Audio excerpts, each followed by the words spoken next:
BRS పై MLA Nayani Rajender Reddy విమర్శల వర్షం కురిపించారు. బీఆర్ఎస్ పార్టీ చచ్చిన పాము అని ఎద్దేవా చేశారు. సీఎం కుర్చీ కోసం ఆ కుటుంబం కొట్టుకొని చేస్తుందని, కారు టైర్లను తలొక్కటి పీక్కుపోయేలా ఉన్నారన్నారు. అసలు ఆ పార్టీ పేరేంటి, బీఆర్ఎస్ టీఆర్ఎస్ అని ప్రశ్నించారు. బీఆర్ఎస్ సభను అడ్డుకోవాల్సిన అవసరం తమకు లేదని, ఎక్కడ కోరితే అక్కడ జిల్లా కలెక్టర్తో మాట్లాడి అనుమతిపిస్తామని నాయని తెలిపారు.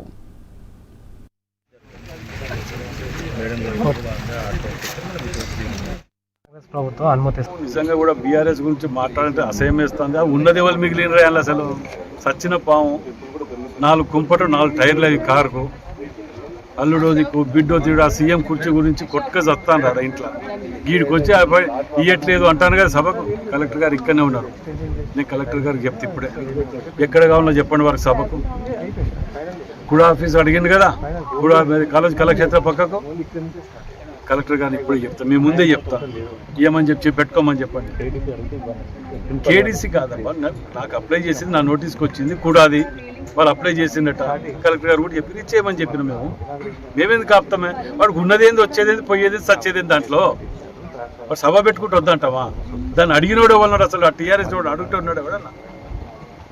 మేము బయట విమర్శించడం రాజకీయ విమర్శ అవుతుంది.